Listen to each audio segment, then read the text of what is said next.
All right. Hello, everyone.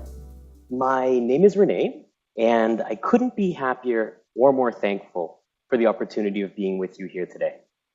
My last time public speaking was before I could grow a beard, so please bear that in mind before getting the rotten fruit ready. I am very good at dodgeball, though, so I'm ready to dodge just in case.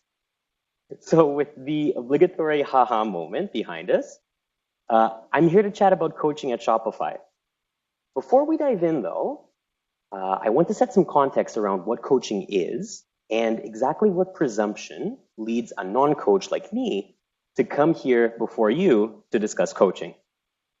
So let's talk a little about me. So I'm a talent development operations specialist at Shopify. It's a bit of a mouthful, I know, so let's break it down. The talent development team designs and delivers development programs for Shopify employees, including things like onboarding, training, and you guessed it, coaching. For the sake of all of us, let's refer to talent development as TD from now on. So TD's overall mission within Shopify is to offer the right development and support for the right people at the right time. So TD operations, of which I'm part, is responsible for supporting the TD programs and products in logistics, admin, marketing, and communication. In my case, I support the coaching team and the delivering of coaching to Shopify. And by the way, that's internal lingo for people who work at Shopify. You'll hear that term again. So now that hopefully it's a little clearer just in what capacity I'm representing the team, let's briefly chat about coaching. So I, for one, did not know what a coach was before joining Shopify. So in fact, the term loosely brought back school memories of being picked last in gym class. But just so exactly, who is this team at Shopify and what do they do? So a coach within Shopify is someone who helps their internal clients or Shopify to overcome challenges and enhance their well-being. So coaches do this in sessions with Shopify by unpacking whichever issue might be on their client's mind and helping them become more self-aware and build increased capacity to address their issue successfully. So the well-being ingredient is something that sets coaching at Shopify apart from what may be offered in other companies. So the coaches want to develop the whole person, not just the person who comes to work. It's a dual situation. So helping with the work problems as well as the how. The how being, how can I be my best self at work in a way that's healthy for me? So I'm going to get to just exactly how we run and offer coaching at Shopify in a moment. But first, let's go back in time and find out how coaching got started at Shopify in the first place. So coaching was the very first initiative in leadership development at Shopify. So back in 2011, which is, by the way, still well after my last public speaking engagement, back in 2011, we were a 60-person company, and Cameron Gregg, met our CTO at the time and began an integral coaching program with him as an external contractor.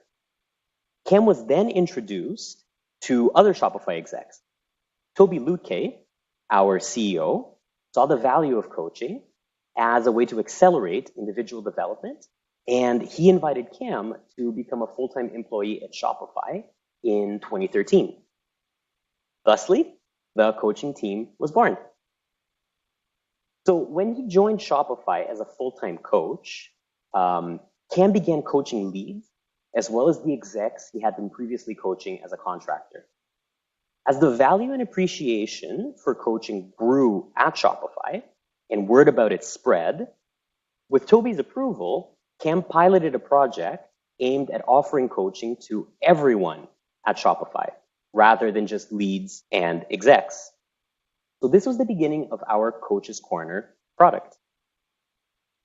In the full spirit of a small, scrappy startup, Cam posted a sign-up sheet outside his office door every week with 5 available slots that any Shopify could claim.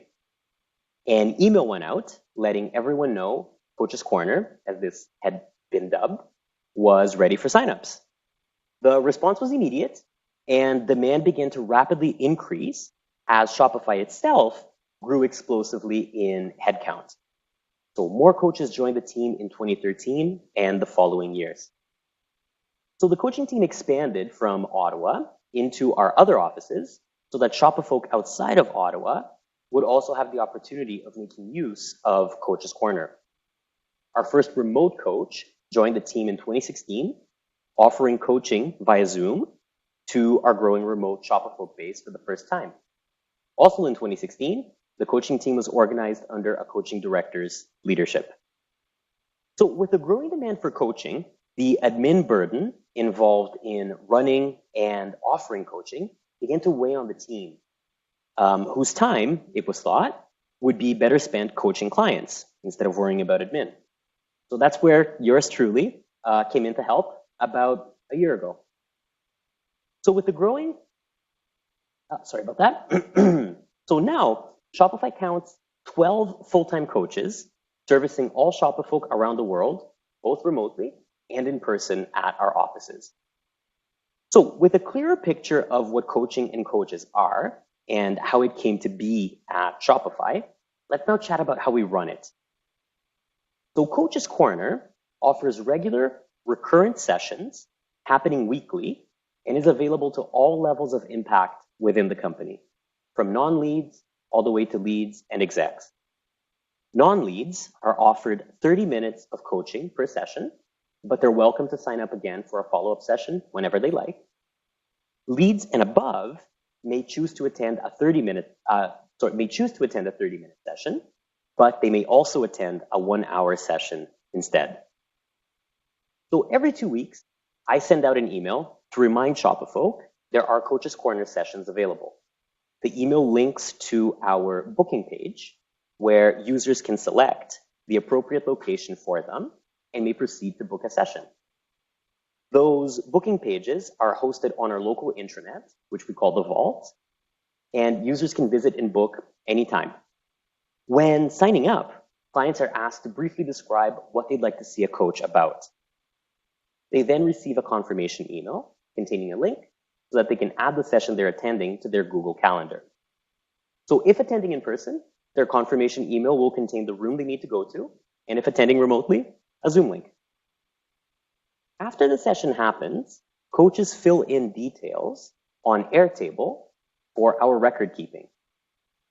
And the user, who has just done a coaching session, receives an automatic email containing a post-session survey asking them to provide feedback on their experience. So the feedback portion is really important to us since it's used to improve session experience and is a component when assessing coach performance within their team. So currently, office-based non-leads see coaches in person within their local office, and remote non-leads see coaches via Zoom remotely. Leads, regardless of location, do not currently have the option of attending 1-hour sessions in person. The entire 1-hour session roster is hosted remotely via Zoom. So when booking a session, clients are also currently unable to select a specific coach they may prefer or may have seen before. Rather, when selecting a slot to book, clients are simply presented time and location in which the session will be held. I am excited to say, though, that these existing limitations are about to be overcome, but we'll get to that when I chat about plans for the future. So now to illustrate all of this a little bit more and hopefully make a little more sense, I thought I'd do a little demo of how all of this works in the back end and the different tools that we use. So I'm going to go ahead and connect the computer here. All right, so like I said, I'll just illustrate how we run things in the background. So the different tools that I use and the different processes that I use to bring Coach's Corner and coaching to everyone in the company. So it all actually starts simply enough on Google Cal. I made sure to make this arrow real big, so hopefully. So what I do when I'm planning out the schedule for Coach's Corner is I start on Google Cal, and I do this usually once every 3 months. So I build out a schedule for the following 3 months. I chat with the coaches to see which times they will be available and which times they want to run sessions. So then I program them in to Google Calendar. And as you can see here on the left, we have different calendars for different locations. So here I'm showing Ottawa. We also have Montreal, one for Leeds, etc. So once the times are programmed here into Google Cal, we move on to our second tool, which is the tool we currently use for booking. So it's called You Can Book Me, and it connects with Google Cal to essentially pick up those sessions. So I have different profiles here, again, based on location. And so let's again use one as an example. So here you can connect it with a specific calendar. So one of the calendars that I showed. And then you can also essentially configure what the user will see. So you can change basic things like color, look, the style of bubble, and this is what the user will see. And you also program other things like the notifications and workflow. So after a booking is made, what happens? A client will get an email with the confirmation, which you configure through here. Same thing after the booking, they will get that important piece, which is the feedback survey, where they will rate their coach. That's also all programmed through here. And then what I do after everything is programmed through You Can Book Me is I embed the calendar that you saw into our local intranet, the Vault. So that's a little bit in the back end. But now for the consumer journey, if you will. So let's say someone opens up my email or decides to visit the Vault, book themselves a session. So this is what they'll see. So here we essentially have two things, ideally catering to two types of user. User one has never used Coach's Corner before. User two has. For user two, nice and simple, we have a sidebar here containing the links to the different locations and so the appropriate coaching session for them. For someone who hasn't used it before, I just built a drop-down menu, which essentially just walks you through the process. So if you're a lead, that's going to offer you the 1 hour session. So it takes you directly to that booking calendar. And if you're an individual contributor, so a non-lead, you expand there and you essentially select your location because that's what the different pools of sessions are based on at this point. So when you do, this is what it looks like for the user. So again, we're using Ottawa here as an example. We also have a waitlist component in case there are no sessions available. And when a user selects a session, this is basically all that happens at this point. So you would click a session of your interest, and then you just enter in basic information like your name, email, and also what you want to discuss with the coach. We get that information, so the coaches have a little bit of head warning on what their clients wish to chat with them about. So then the session happens, and then what happens in the back end after the session? So that's where Airtable comes in. Airtable is like is a big online spreadsheet, kind of like Excel. Hopefully a lot of other people use it. I enjoy it a lot. So what I do is as soon as I create a schedule, like a 3-month schedule, I also mirror it in Airtable. So you can see here the different days and slots, as well as some details regarding the session. So if it's held remotely, who the coach is, and then that's the part that I do. After a coach finishes with a client, they will then fill in some information as well. So the status, and then these parts here are really interesting as well. Oh, also, I should mention that even internally, we really, really value our clients' privacy. So all of this data exists in aggregate. It is not, and we do not record here who attended the session. So we record what happened in sessions generally, but it's not attributed to any one individual within the company. So then the coaches mark their sessions according to 4 competency quadrants. These are all things that they developed. And most importantly, the topics. The topics are really interesting because a session can be tagged with several of them. And where they help us is in essentially assessing where the most common pain points or the most common needs from the Shopify population are. So for example, let's say that in a given month, in a given location, we see a huge rise in sessions being tagged with conflict with a lead, for example. That might tell us that we either have to assess that team, see if there is any friction going on there, or maybe it might help us inform a future leadership learning program in another offer that we might make. So this is all the data that we record and that we use. Then the feedback portion lives in another tab here. So what happens with the feedback? I hid some information here just for privacy's sakes, but you would also see here the coach name and the name of the person who is rating the session. So here they essentially rate the section on a 1 to 5, give it a star rating, and also select one of a few different outcomes. They range from, I understand my issue more clearly, I feel supported and heard, gain a new experience. So it really informs us how, in general, the Shopify population feels about their sessions. So that's the data that we record, and that's essentially a quick look at how we operate in the back end and logistically as of right now.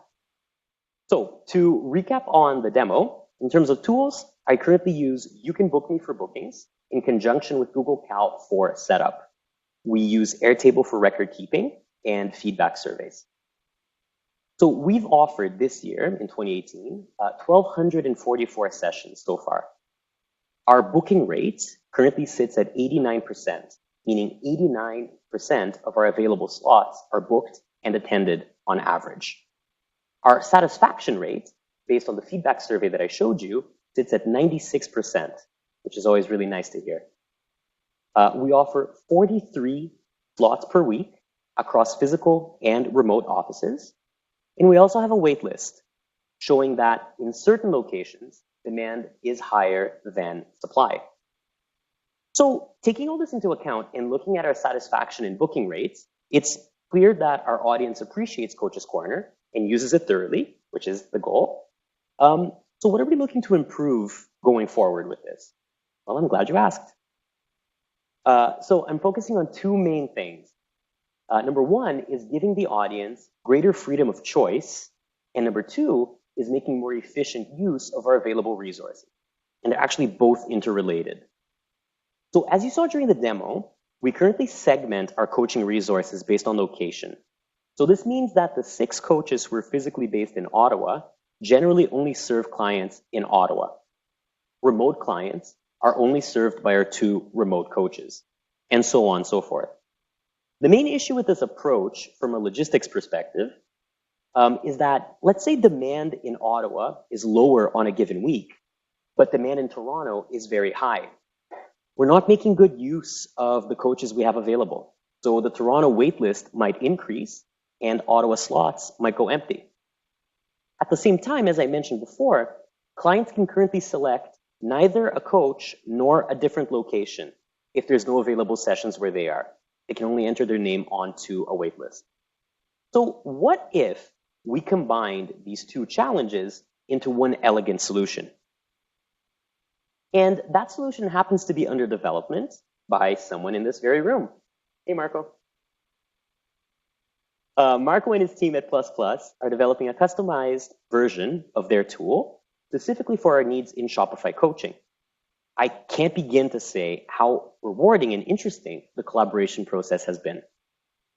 So when this new tool rolls out for our audience, we'll now be working under one combined pool of coaches. So when booking, clients will be able to see sessions being held in person at their location, if available, as well as sessions held elsewhere, but which they can choose to attend remotely. So the coach hosting the session will also be clearly visible on the UI our clients will access when booking. So combining our coaching pool and passing the freedom to choose what works to our users, we'll be able to be much snappier in the future in adding more slots as demand continues to grow, and ensuring physical location is no longer a barrier in an increasingly global company. This wasn't possible with our current booking tool. The future does look bright, and no longer being held back by logistics, we can let our freak flags fly and go back to experimenting with new ideas to continue coaching a growing Shopify. And there you have it, folks. I'm happy and so thankful that we got to spend some time together today, and I was able to share how we run and offer coaching at Shopify. Thank you for being an amazing audience. And if you have any questions, please ask away. Thank you. Yes, sir.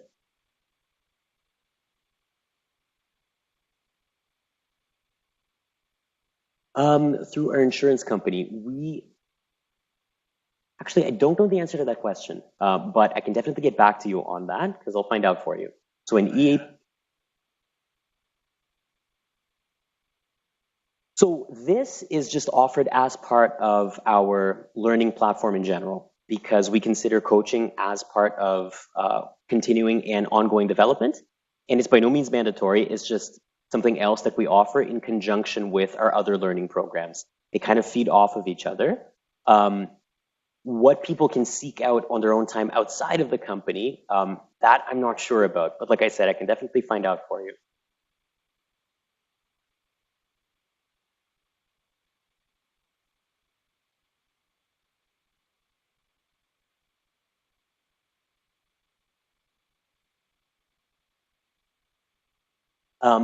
Yes and no.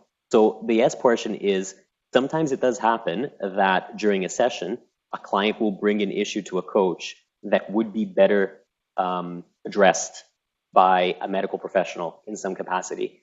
If that is the case, the coach is very open with them about where their expertise starts and where their expertise stops.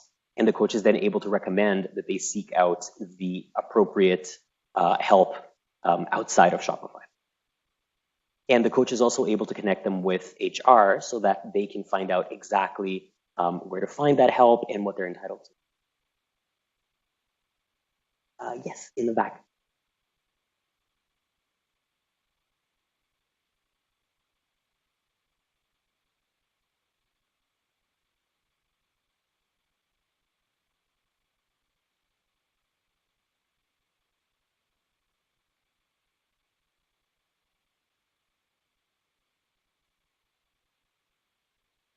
So this is coaching specifically. We do and have had peer mentorship programs as well. For example, something that we used to have up until very recently, and we're currently in the process of rebuilding, is something called Onboarding Open Doors. So Onboarding Open Doors is precisely peer mentoring. So it was a situation where someone new in the company within their first 3 months was able to book a session with a peer, someone who had been there for longer, to discuss common issues and common pain points, like imposter syndrome, for example, that can afflict someone when they're new to the company. And this was actually brought about because in coaching sessions, the coaches recognized that there were very, very common grounds and issues being brought forth by people who were new to the company. So we then decided that it would be a really great idea to offer peer mentoring specifically for that, because everyone who's been at the company for a certain amount of time has also been that new person and has also gone through the same thing.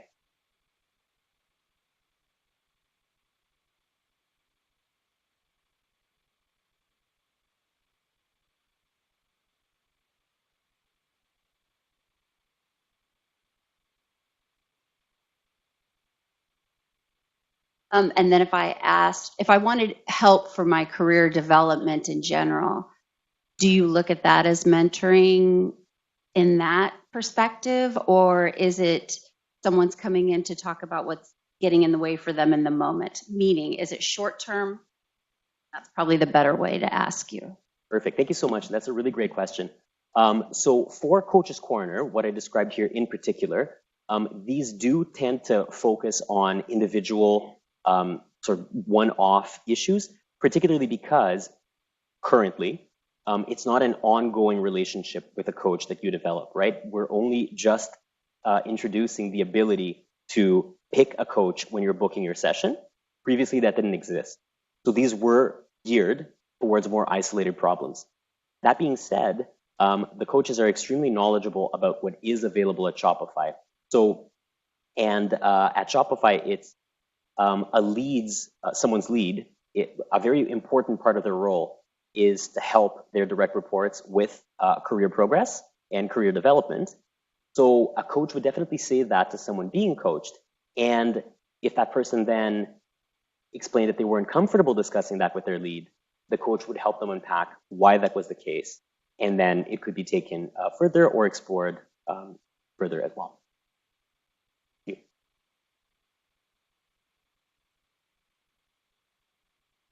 Versus the remote coaching? That's a really, really good question. And it's also wild. The interesting thing is our data, so our data on the feedback surveys, bears no indication that there is because the presumption, and my presumption going in was, okay, so remote coaching probably not going to be as effective. Interestingly, our data doesn't back this up. So in fact, out of all of our different offers, like I said, the overall satisfaction rate is great. But if we break it down between location and remote, our remote component is actually the one with the highest satisfaction rating by a few percent.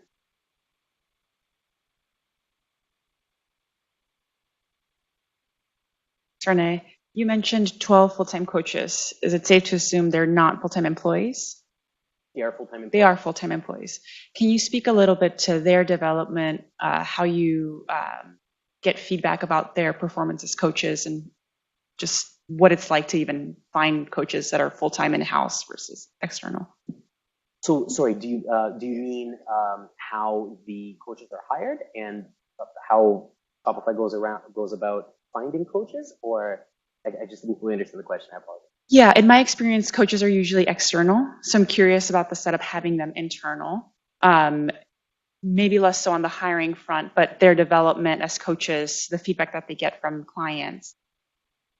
Absolutely. So most, if not all, but most coaches at Shopify did begin on a part-time basis at Shopify. They all had ongoing private practices outside of Shopify when they began working with us. And they have all subsequently since sunsetted their private practices and become full-time Shopify employees. So it was usually the case at the beginning that originally, since this was so new and offering this was so new, there wasn't the belief that we would need a staff of coaches in-house full-time, but we were proven wrong by how much demand there is, which is why now when new coaches are hired, they are specifically hired with the intent of becoming full-time. Sometimes they need a little bit of time to sunset their own private practice, but the goal is to make all of them full-time, which the 12 are. In terms of the coaches themselves and how they are evaluated, I can speak to that a little bit. The feedback component does really help. So obviously we can break that down between different coaches. And when it comes time for their impact assessment with their lead, so with their coaching lead, with the coaching director that I mentioned, that is something that is looked at as well. In terms of their own development within Shopify as coaches, they are very engaged in coaching philosophy in general. They have many conferences. They work together a lot so that they're always current and growing as individuals, so that they're able to help as much as they can. Yes. So I noticed from your origin story, I assume you have strong executive support since it started as a service that execs appreciated and then extended to everybody at Shopify. But it sounds like, you've kind of addressed several questions about how you rate the performance of the program, and it sounds like demand and customer satisfaction are kind of the main drivers. Have you thought about, are there any other metrics you consider to see whether or not coaching has a substantial impact on people's lives and careers? What else do you look at besides they're happy that they received the service, or lots of people want the service? Absolutely. So that's a really good question. I'll address just quickly the first part, just to make it clear, because I know my previous not. So here I was focusing on a coach's corner, which is the product for everyone. At the exec level, coaching is offered individually on an ongoing basis. So our exec team, they all have relationships with a specific coach and see that specific coach on an ongoing basis work through different things and different development goals. And then as for the second part, in terms of analyzing how else we can assess the efficacy and assess the impact of coaching, something that we're always looking at. And we do try to let our audience informative as much as possible in terms of what we do with Coach's Corner. Just a quick example of that. The whole reason for that, I mean, aside from it making sense logistically, but the whole reason that we are now, thanks to the new tool, going to be able to allow clients to choose their coach when they're booking a session or to see the coach assigned to that session is because that's feedback that we heard from users. So in the feedback survey that you saw, aside from it being hard metrics where you rate something 1 out of 5, for example, where we get that 90%, there is also a big verbatim component, which around between 40 to 45% of users actually fill in, where they can say whatever they want. And it's through that verbatim several requests and several repeating requests were, hey, really love this, but would love to be able to choose a coach. I have a coach that I've worked with before. I would like to see that. So I hope that answers your question a little bit. We are always looking for other ways to assess impact. A question over here? Oh, sorry, I didn't. Where? Oh, hi. Yes, hi. Thanks very much for all the information. Just a question about the coaches. Do they have some formal credentials, license, something like that to help you determine how effective they're going to be? And do you hire people without those credentials and then sort of train them to become better coaches? To answer the last question first, no, we do not. All of the coaches that we hire are formally accredited coaches through Integral Coaching, and they all have years of prior experience coaching in a private capacity before joining Shopify.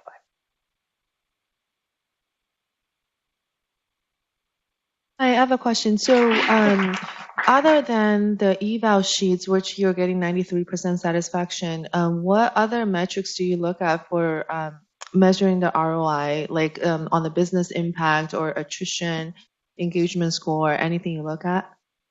So that's a really good question, and it's something that we're currently developing and consistently thinking about, is how to get more measurements and more hard measures on the business impact that coaching has and why we offer it.